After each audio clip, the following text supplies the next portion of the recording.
As a recent transplant to LA, were you captivated by the mythology of the underbelly of Los Angeles? 100%. I moved here 7 years ago, and the place is still inspiring me. And one of the things about Hotel Artemis is it's very much in the lineage of 100 years of like Los Angeles crime fiction and music and movies. And it's also, we actually got to film in Los Angeles, which very few movies do now, and that's because I felt it was really important to bake the city into the film. In this day and age, I thought the concept of a writer-director was practically gone, vanished. Right? Well, that's why, I'm principally known as a screenwriter on big movies, but for my first movie as a director, I wanted to make something smaller and indie.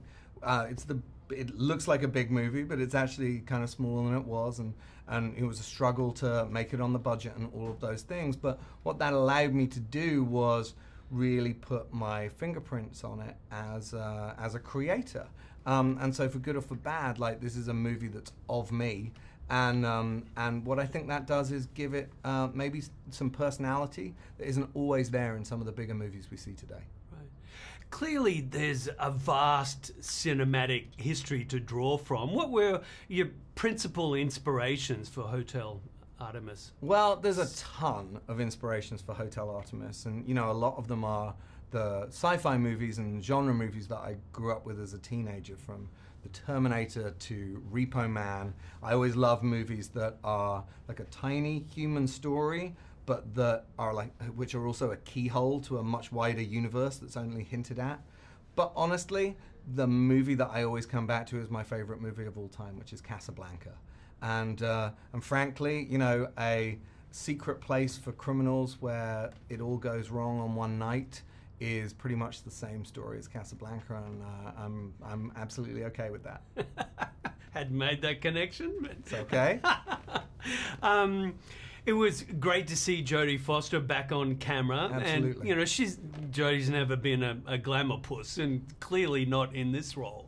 But Jodie's performance in this movie is incredibly unvain, if that's a word. But that was why she was attracted to it. I think that's why she kind of came out of semi-retirement to do the role. She said to me right at the beginning, the boys like Daniel Day-Lewis all get to play characters, and with the girls we always have to play a version of ourselves. And in this, she wanted to transform herself both physically and in a character, and she's playing 10 years older than she really is.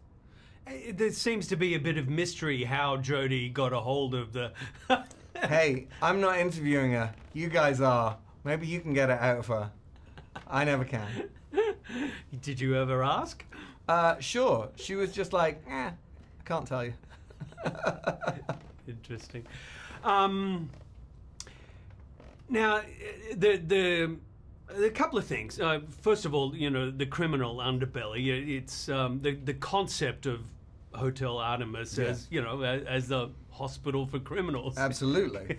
I mean, I've always loved movies that are about bad guys. Actors always love playing bad guys more than good guys, and so the idea of a movie that was just about the bad guys was very appealing to me. Now, obviously, what then happens is you get the good bad guys and the bad guys.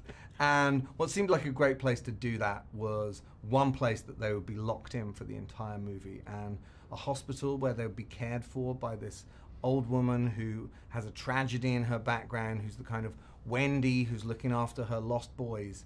That's how it all came together to make a secret hospital for criminals. Right. Thinking about the character of the nurse for Jodie, in how many respects her character revolves around motherhood. Yeah, sure. I mean, the movie is secretly all about being a parent and about being a son. There are actually tons of parent-son relationships in the movie. You have Jodie's character, the nurse, who has a tragedy in her past that's connected to her son. You have Jodie's relationship with Dave Bautista as Everest, which feels very much like a mother-son relationship. And then you have Jeff Goldblum and Zach Quinto. Jeff's playing the Wolf King, who is, the mob boss of Los Angeles, and Zach is playing Crosby, his desperate to please daddy boy son. And so I think how we treat our kids and how we feel about them is this underlying thing through the whole movie. Which culminates in the nurturing aspect of the nurse. You know, 100%. She's been a hermit taking care of people. Absolutely. In some ways, the nurse is Mary Poppins. She's this person that walks in with her little bag and sorts out everyone else's problems, but never really sorts out her own. And that's what the Hotel Artemis itself is. It's the place where she's built to kind of hide from her own problems and just fix other people.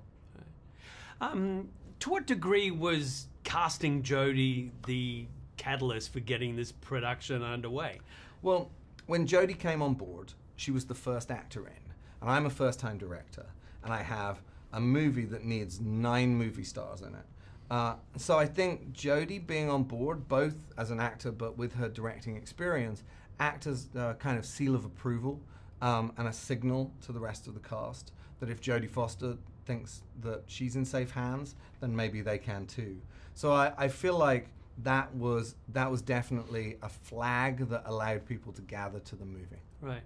And it did allow you a bit of a canvas to ensemble the, very Absolutely. curious characters. And, yeah. I mean, one of the things that I want with a movie is to be excited by it. And obviously, they're an amazing, exciting group of names, but I also want to see people not necessarily playing the same thing we've seen them play before. And so Jeff Goldblum doesn't usually play a bad guy, though he's done it before. Deep Cover is amazing. Dave Bautista doesn't usually act opposite 2-time Oscar winner Jodie Foster. Charlie Day usually plays comedic, and in this he's really dark. And probably the one that I'm most proud of is Sterling K. Brown as Waikiki, who is so clearly going to go on to be one of the biggest leading men we have, but hasn't, until Hotel Artemis, had the chance to be that character. And Paperboy. And Paperboy, Brian Tyree Henry. I would make an entire Honolulu movie if I could. He's amazing as well. He's so amazing. He's one of the best actors I've ever worked with. And actually, when Jodie first saw the movie, he was one of the people she pointed out most because, as she said, acting for an entire movie lying on your back and groaning is really hard to pull off, and Brian sells it.